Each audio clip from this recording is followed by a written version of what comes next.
Hello, my name is Kristina. I graduated from MSF in 2019. I'm currently in my final year of my bachelor's degree in international politics with French studies in Paris, France, in the University of London Institute in Paris. And this fall, I'm going to New York, to Columbia University, to start my master's degree in human rights.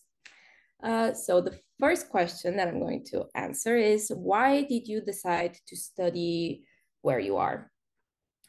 So first, when I was kind of deciding where I wanted to study and where I wanted to go for my bachelor's degree, I mainly wanted to study only theater. I was kind of like the theater kid in my year in MSF.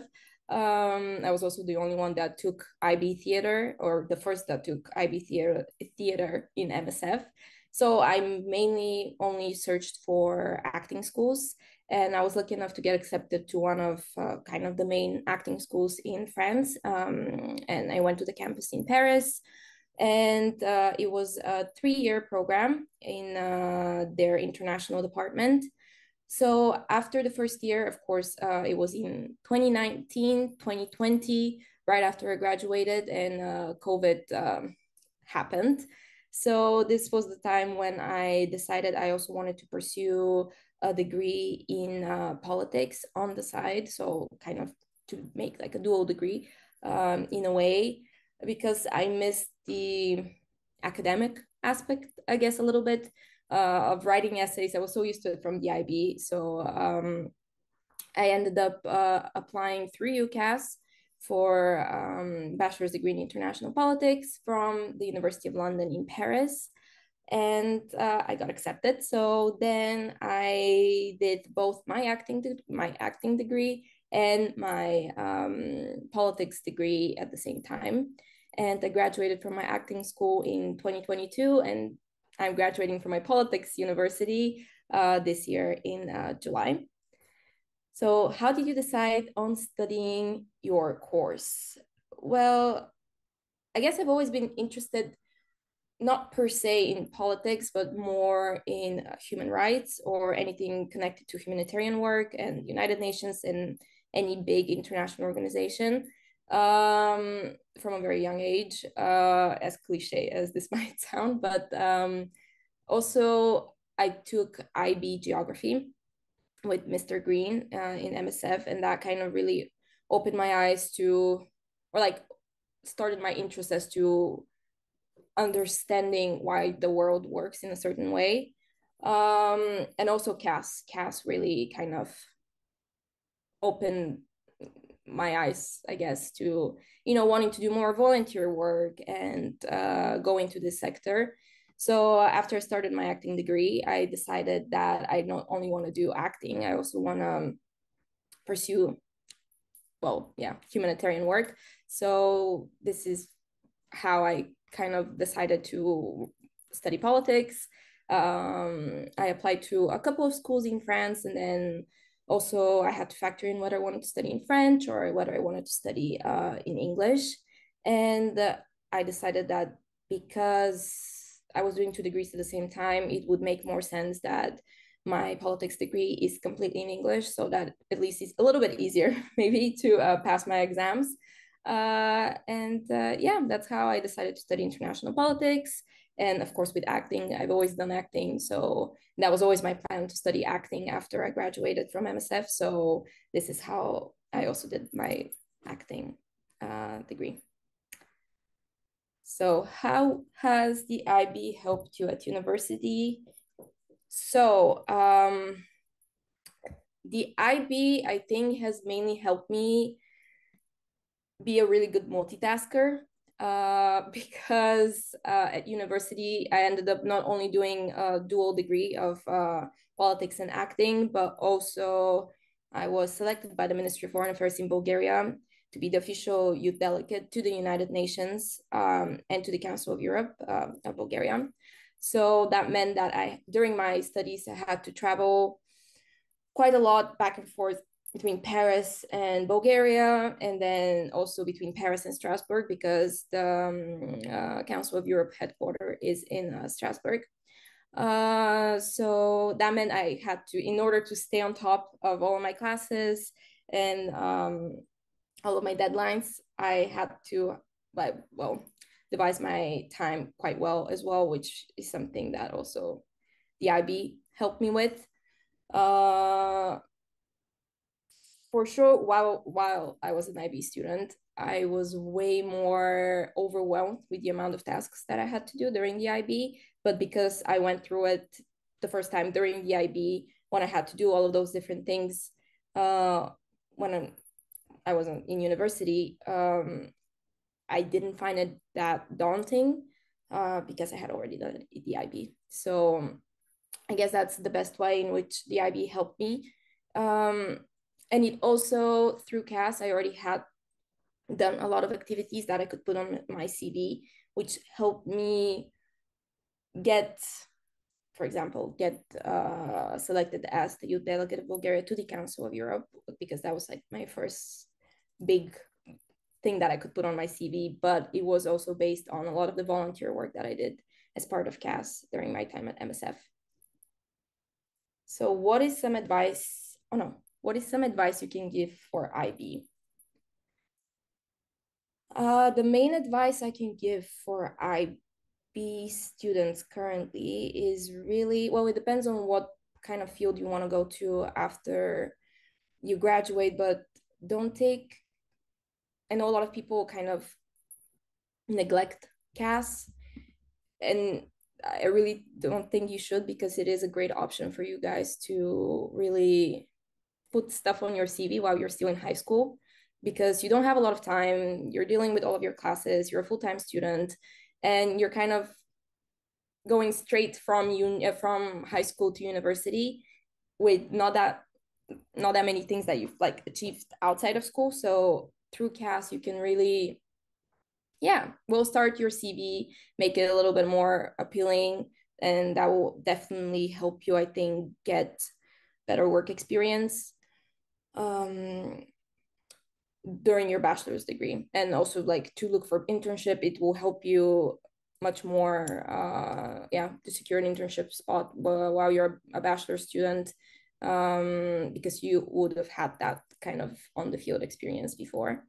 So yeah, and also don't stress that much. I know that when you're doing the IB, you think it's kind of the end of the world, and that the IB grades that you get now are kind of gonna determine the rest of your life. And that's not at all what happened. I didn't achieve the greatest IB score. I didn't get 45 out of 45 at all. And now I got accepted to two Ivy League schools for my master's degree. It's like, it really is what you do after. It is a very human thing to think, okay, now the grades that I get, that's it. I also thought the same thing for my bachelor's degree. Of course, it really helps to have really, really good grades, but I would say don't stress it that much, pretty much. um, so the next question is, what is some advice you can give for university? I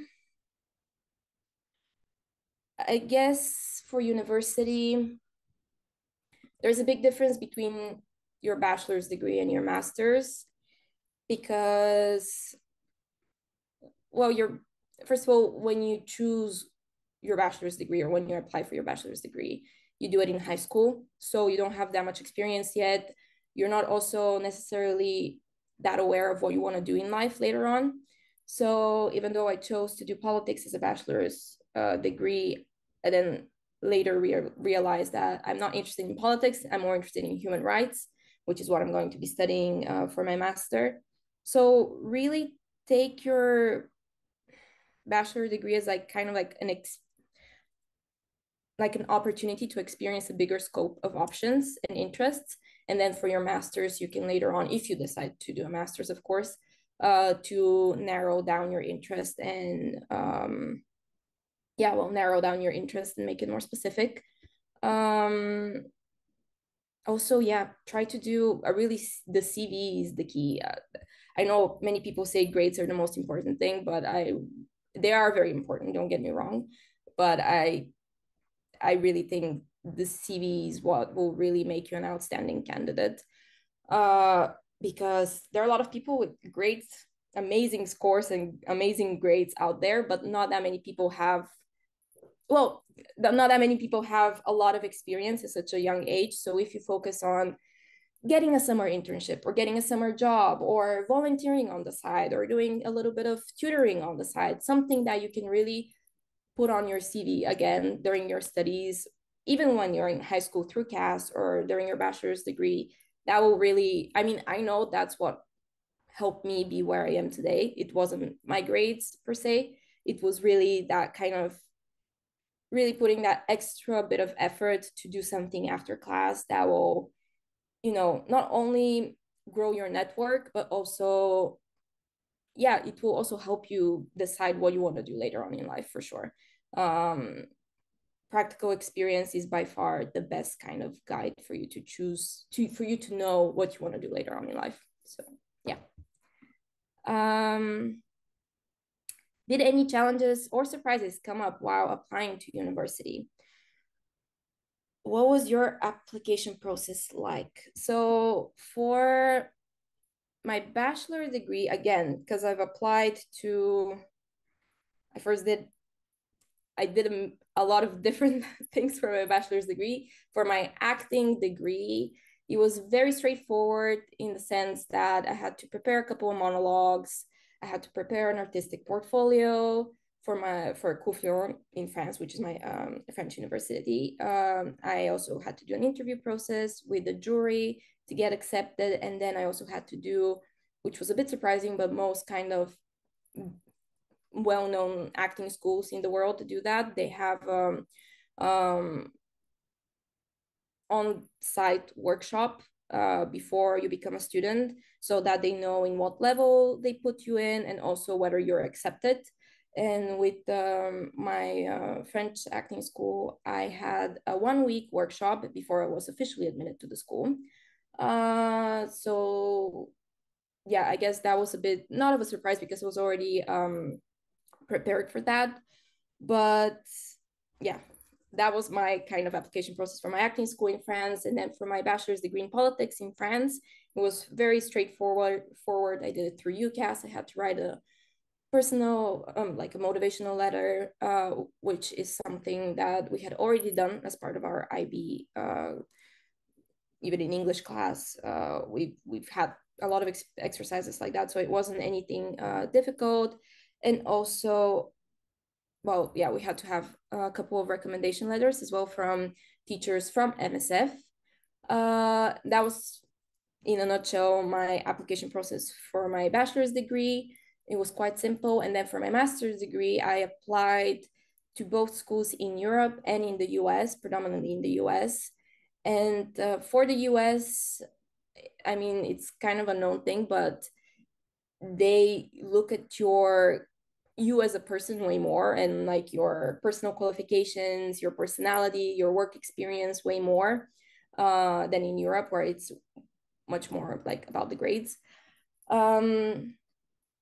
So yeah, I would say maybe the main difficulty with my application process was, or the most stressful part, was the fact that for your master, you usually have to submit at least letters of recommendation. So you have to contact 3 to 4 people that can recommend you, and it has to be 2 professors. It can be teachers from your high school. It has to be professors from your university, and 1 or 2 people who from your work experience kind of field. And that's was the most stressful period for me because you feel kind of awkward always asking people to fill in the documents on time. And it is a very difficult process for the referees as well, I guess, because I asked my referees to fill in. I applied to overall 5 universities in the US, so they had to do it quite a few times, but I got accepted everywhere, so they did a good job at least. But yeah, I guess be prepared to deal with that. Kind of have a list of potential people who would be willing to vouch for you and willing to write a really good recommendation letter, because that really counts. it shouldn't be surface level. It should really show your best qualities as a student, as a person, and be prepared to really, yeah, it takes a long time. You can do it in the last minute. When you're applying for your university, you can't have all your documents, like, you need more than a week. You kind of have to set a certain amount of time to really prepare your motivation letter, they also ask for academic writing sample as well. Some universities, Columbia asked me for an academic writing sample as well. So ask a teacher to look over this academic writing sample to make sure that is, everything is grammatically correct. The idea is, well, pretty much set enough time. That's my main advice. The next question is, what have you learned from your experience?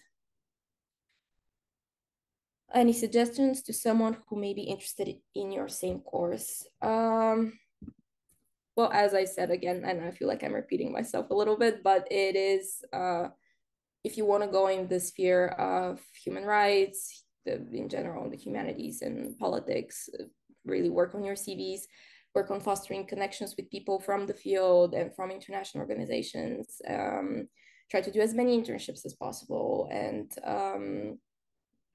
really try creating your own network in a sense. That's what counts the most, really. And also look for programs later on if you decide to do even a bachelor's, a master, that will give you some sort of field experience, whether that is that you will do an internship or they will send you in the field for humanitarian workers. For example, for Colombia, I'll be doing a 2-month field experience in any global south, in any country from the global south next year. So yeah, I guess choose your degree well and focus on your CV again. I'm repeating myself a little bit, but that's for me is the most important part. What could be a piece of information that you wish you knew earlier?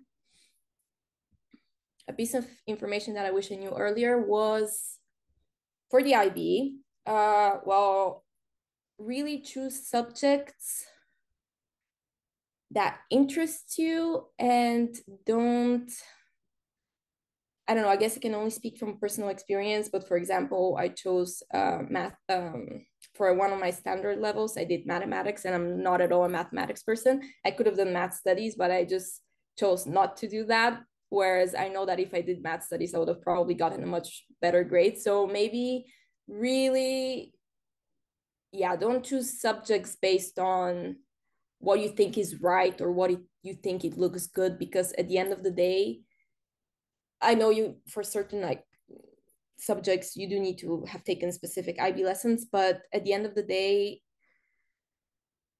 it's the overall score that counts the most. So if math studies, I don't think they do math studies anymore, but in 2019 they did do math studies.